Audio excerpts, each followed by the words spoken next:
Bonjour Dimitri. C'est des- c'est de la mise en scène un peu ratée, mais bon, c'est pas bien grave.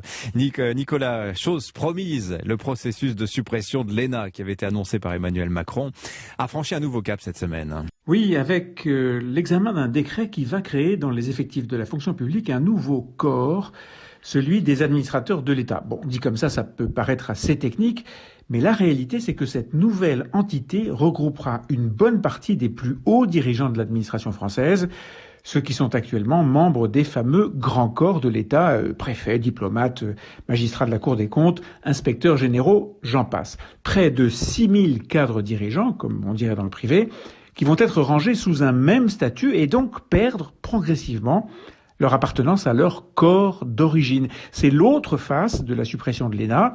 On supprime également les signes distinctifs d'appartenance à une certaine élite, celle des préfets par exemple, des conseillers d'État ou des diplomates de haut rang. Alors Nicolas, le gouvernement promet que ce nouveau corps élargi des administrateurs de l'État sera moins fermé que les grands corps.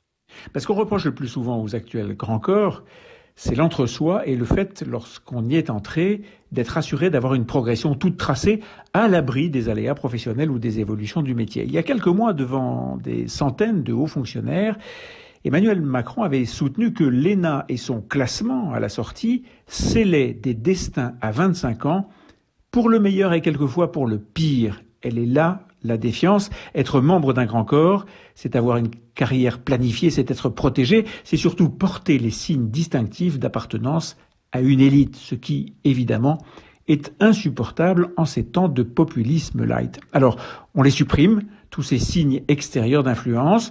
Les préfets, les membres du Conseil d'État ou l'inspection des finances existeront toujours, bien sûr, mais leur recrutement ne sera plus le même. Les diplomates, eux aussi, perdront une partie de ce qui fait leur communauté, leur histoire collective. Et c'est difficile de ne pas voir dans cette disparition une manifestation du recul des ambitions de la diplomatie française dans le monde. Alors il restera pourtant toujours des ambassades avec des ambassadeurs et des diplomates à la fois au ministère, c'est-à-dire le Quai d'Orsay, ou bien en poste à l'étranger.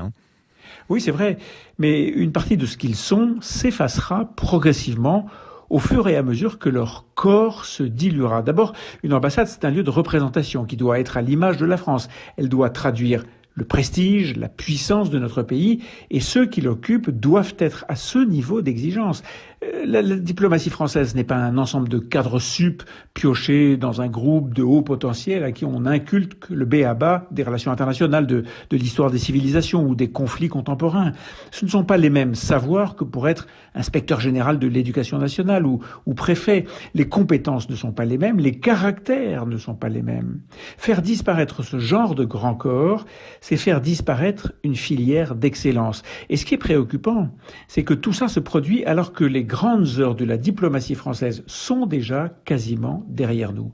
Le budget des ambassades est miséreux et la puissance de frappe de nos représentants à l'étranger s'est insensiblement affaiblie depuis quelques années.